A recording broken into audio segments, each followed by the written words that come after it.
We are in my basement workshop where I make all my monster masks.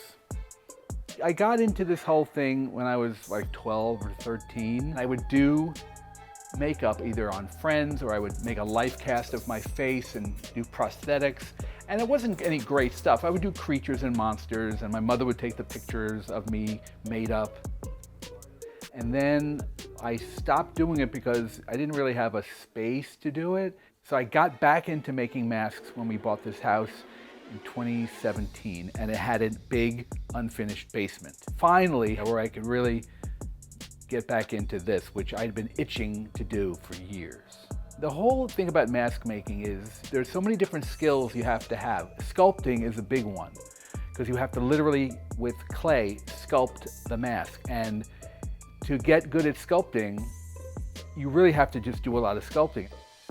I tend to only pick things that I'm excited about. I've never sculpted a mask because I thought, oh, that's a popular character, it'll sell. I only do things that I personally get excited by.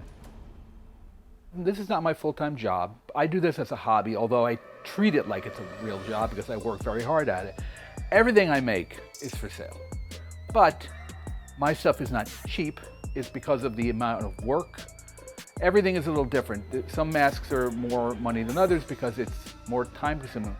I've made 2 copies of that Medusa, and I sold the only other one for 2,500 bucks because that mask has 22 separately made snakes. All the snakes have wire embedded in them so they can all be posed. To make all the pieces and put it together is a 3-week project. It's a big, that's why I've only made 2. I really think it'd be really fun to sculpt Marlon Brando as Jor-El from 1978 Superman, because I don't know if anybody's ever done a mask or a sculpture of him. You know, the thing I love about mask making, especially about doing a likeness of a real person, an iconic character, an actor, it needs to look like the person. So that's a whole other skill set. And it's tricky, but it's also, I love a challenge like that. If I'm sculpting Marlon Brando, it's gotta look like Marlon Brando. The worst thing when you're doing a likeness is, and it's finished, if you're not good at it, someone walks up and goes, who's that supposed to be?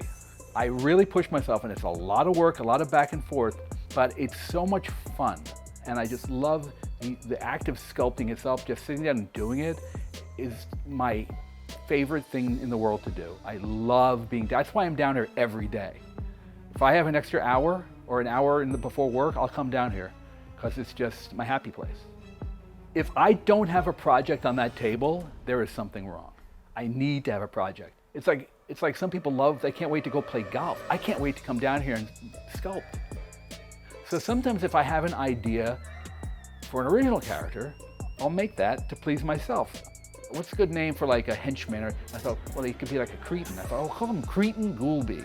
It's a great name. He came out so good, I said, well, I want to do his brother now. And I thought, Brainerd Goulby, that sounds great. And then I thought, wait a minute, Brainerd Goulby, what if I have the character with his brain exposed? And then I thought, wait, even better, what if I have the brain light up? And what if I put a clear like dome over his brain? The character was designed when I came up with the name, which you have to be open to that. You have to be open to like inspiration. I just get so much personal fulfillment being down here. I just hope anybody watching this has something in their life that they do that gives them fulfillment.